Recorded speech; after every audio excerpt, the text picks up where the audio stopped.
आज कोई कविता नहीं, चलो आज एक कहानी सुनाती हूँ।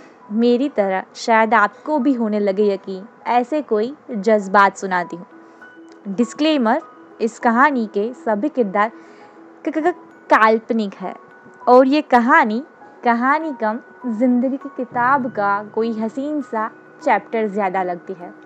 लव एट फर्स्ट साइट जैसी भी कोई बात नहीं। हाँ, शायद लव एट सेकेंड साइट कह सकते हो आप इसे। यू नो वॉट, हमारी मुलाकात भी किसी फिल्मी सीन से कम नहीं। यार, why life is behaving like a head master all the time, कुछ यही कंप्लेंट्स के साथ गुजर रही थी ज़िंदगी मेरी। और बस उसी दौरान किसी गेट टुगेदर के चलते हमारे रास्ते टकराए। अक्सर प्यार से भागती आई हूँ मैं। इवन प्यार तो क्या, I am also bad at making new friends. किसी अजनबी से इजीली मिक्स नहीं हो पाती मैं। तो बस ना चाहते हुए भी अपनी यही क्वालिटी की एक झलक उनके सामने भी पेश कर दी हमने। ना मैंने उसे बुलाया और ना ही उसने मुझे। नॉट इवन फॉर्मल हेलो और हाय। म्यूचुअल फ्रेंड्स होने के कारण कभी कभार बातें होती हमारी in that common group, just like any other social media group discussions. 2 या 3 दिन के बाद देयर वाज वन इवेंट जिसमें मैं अपनी कविता सुनाने वाली थी, and somehow he got to know about that and he messaged me that he was eagerly waiting for my performance. Thank you, पर तुम जानते नहीं मैं कितनी स्टेज कॉन्शियस हूँ। रही बात परफॉर्मेंस की, तो नर्वसनेस जीतती आई है हर बार मेरे केस में। That's what I replied. Just give your best, forget about everything. And with that text, our very first conversation ends. उसके बाद भी किसी ना किसी तरह एक्सीडेंटली मुलाकातें होती रहती हमारी। पर वो कहते हैं ना, किसी रिश्ते की सच्ची अहमियत या किसी रिश्ते की सच्ची ताकत का अंदाज़ा तब भी पता चलता है जब वो रिश्ता किसी तूफ़ान से गुजरता है। तूफ़ान से तो गुजरना ही था। उसका यूँ कैरिंग होना, मुझे लेकर थोड़ा पॉसेसिव होना मुझे कंफ्यूज कर रहा था।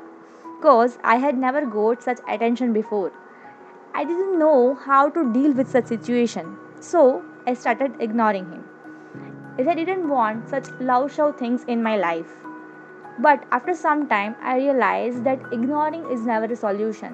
I have to deal this situation whatever it is. Somehow things got back to normal, but अब भी कुछ चीज़ें थी जो misunderstood थी, और बस यही चीज़ें थी जो खामोशियाँ और बढ़ाए जा रही थी. At some point, what I had noticed that he had started ignoring me. That's when I realized कि उसका ignorance भी मुझे affect कर रहा था. कोई बेवजह हमें यूँ अचानक से इग्नोर करने लगे तो बात अपनी सेल्फ रिस्पेक्ट पे आ जाती है, राइट?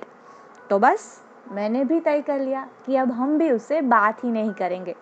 बात तो क्या, उसके बारे में सोचेंगे भी नहीं। पर हद तो तब हो गई जब वो जनाब ख्यालों में आने लगे, रोज़ बरोज़ मेरे सपनों में आने लगे। उन सपनों में हम पहले की तरह बातें कर रहे, अपने उस मनमुटाव को क्लियर कर रहे और अपने उस इमैच्योर बिहेवियर पे हंस रहे। दैट्स व्हेन आई रियलाइज कि दिस इज़ समथिंग मैजिकल। मेरे उस जज्बातों को प्यार कहूँ, क्रश कहूँ या फिर जस्ट कोई attraction, I don't know, but yes, I can't deny that अच्छी वाली feeling. He had definitely brought that अपने वाले vibes. Somewhere he is the reason why I started believing in an existence of that achhi wali feeling. Yes, that achhi wali feeling. Thank you so much.